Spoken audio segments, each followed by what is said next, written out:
Things exploded when Senator Chris Van Hollen went head-to-head with Attorney General Pam Bondi in a hearing that went viral on the spot. I guess the direct question is, he says he was fired because he didn't want to make an untruthful statement to a court of law.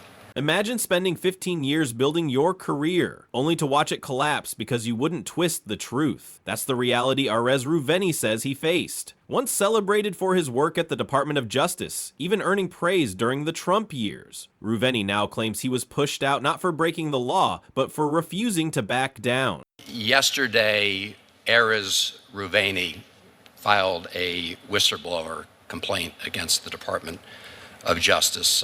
As I think you know, he was a 15-year veteran of the Department of Justice. He received commendations during the first Trump administration for all his work at DOJ.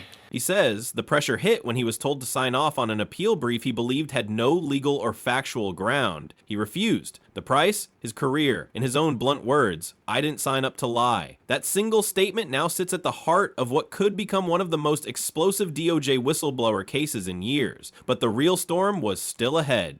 But he filed a detailed account of his recent experience at the Department of Justice, saying that prior to his determination, that he was terminated after he refused to sign an appeal brief that was unsupported by evidence or the law. And he says, "I didn't sign up to lie." When pressed on Rouveni's firing, Bondi didn't backtrack. She doubled down, pointing to her Fox News remarks. "At my direction, every DOJ attorney is required to advocate zealously for the United States, and any attorney who refuses will face consequences." In response to his termination, you made a statement on Fox News a little while ago saying, "At my direction, every Department of Justice attorney is required to zealously advocate on behalf of the United States, and that any attorney who fails to abide by this direction will face consequences."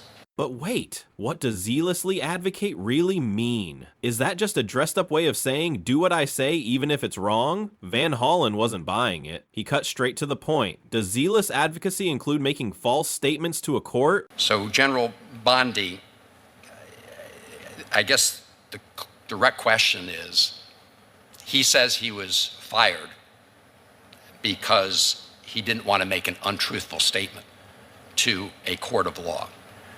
I have two questions. Number one, I assume you agree that zealous advocacy does not mean telling untruths to courts of law. And second, if that's not the case, what did you mean by saying he was not a zealous advocate? Bondi sidestepped the question, leaning on legal jargon, citing pending litigation, and even hinting that Rouveni's complaint was politically timed, dropping on the very same day her close ally, Amal Boy, faced a federal judgeship hearing. But don't jump to conclusions just yet. This is only the tip of the iceberg. Senator Van Hollen, this is all pending litigation, as you're well aware, and the timing of it, I can't discuss pending litigation. This is a whistleblower lawsuit pending within my office, but I will say the timing of it I find suspect, as he takes hits at Amal Bondi, who is one of the best human beings I know, one of the smartest, brilliant men I know, who will soon become a federal judge. And his hearing happens to be today, and I find the irony of the timing of it pretty remarkable, the lawsuit. But that defense fell flat. Rather than confronting the facts, Bondi pivoted to praise, calling Amal Boy one of the best human beings I know and piling compliments onto her deputy, Todd Blanche. This had to do with attorney-client privilege information that was disclosed. I can't talk about the substance, but what I will tell you, and you have obviously my word, any zealous advocacy means to be done ethically and honestly, always. And that's what I mean by zealous advocacy. He also accused Amal Bondi of things that Todd Blanche, who is one of the best human beings I also know, my deputy attorney general, was in the room and said did not happen. But again, I wish I could get into greater detail. I can't because it's pending. But I stand by Amal Bondi and I stand by Todd Blanche every day, and I always will. That's not accountability, that's loyalty politics. And when the head of the DOJ sounds more like a cheerleader for her inner circle than a defender of justice, what message does that send to every attorney in the department? Van Hollen didn't stop there. He warned that Ravini's case isn't an outlier. Other DOJ staffers have quietly raised alarms about being pressured into unethical work. This isn't just one firing, it looks like a dangerous culture shift where loyalty trumps truth and honesty becomes a liability. Well, Madam Attorney General, I will say that his account seems to have lots of information. So as you say, this will obviously be something that's litigated or reviewed through due process procedures. But I have to say that it's very, very disturbing. And as if that weren't alarming enough, Van Hollen dropped another bombshell. The DOJ abruptly slashed funding for hundreds of programs supporting law enforcement, victim services, and training, some in place since 2017. The DOJ grant funding is being sort of cut back on two fronts. One, in April, the department terminated hundreds of grant awards, notifying grantees that their current grant funds were gone, effective immediately. That included, law enforcement training grants, technical assistance awards, some dating back to fiscal year, I think, 2017. So these weren't minor cuts, they were sudden shutdowns that left shelters, legal aid groups, and victim programs scrambling to survive. The cost isn't measured in budgets, it's measured in real lives. Question number one is, are you going to be releasing those funds? The second concern regarding grants has to do with the monies that were appropriated in this fiscal year, in March, and my understanding is that DOJ is withholding an overwhelming number of notices of funding opportunities, NOFOs, meaning that grantees who rely on these grants, including many who provide services to victims of crimes, are literally, in some cases, running out of money. For example, the department's biggest grant-making component, the Office of Justice Programs, has only posted one notice for fiscal year.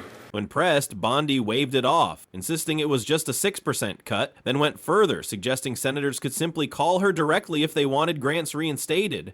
If you could answer the question with respect to both those pieces. Sure, and that's a very valid question, Senator. The notices will be going out in coming weeks about the grants.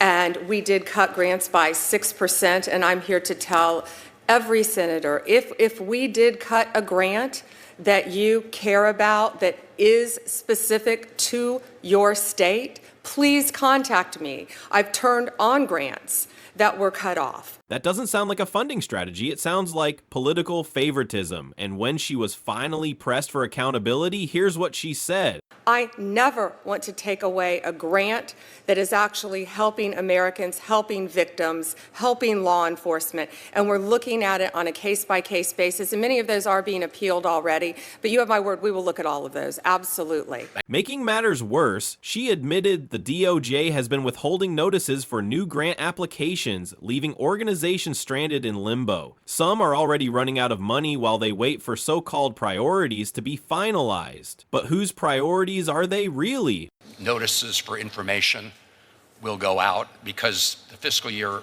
obviously is, running out, and we are hearing from lots of entities that are waiting for those notices so they can apply for the grant funding. Yeah, yes, Senator. The notice of funding is consistent with our priorities, and they're finalizing it right now. It will be going out very shortly. Very shortly. All through the hearing, Bondi leaned on vague promises, legal shields, and nonstop praise for her team. What she never did was answer the central question: why a veteran DOJ attorney felt forced to choose between keeping his job and telling the truth. Thank you. It'll be posted on a rolling basis, too, I believe. Okay. If you could just keep us posted on that. And I would appreciate it, Madam Attorney General, if you could have your team or respond to a letter that about 30 senators wrote to you on this topic of the prior fiscal year funds that were frozen. I will make sure they look at that letter. I think we've received probably thousands of letters. You've gotten lots of letters. But we really do need, in order to do our job, to get responses. Thank you, Mr. Chairman. And that's the core of it. If the DOJ, the very institution meant to uphold justice, is silencing whistleblowers, protecting its image over transparency, and discarding ethical lawyers like they're expendable, then this isn't about one firing. It's about whether the system itself is breaking. So here's the real question. What kind of justice system are we creating? One that protects truth tellers, or one that tosses them aside the moment they refuse to play ball? Because if honesty has become a liability inside the Department of Justice, then accountability everywhere else doesn't stand a chance. What's your take? Should whistleblowers always be protected, or are we watching transparency collapse right in front of us? That's it for today's video. Thanks for tuning in.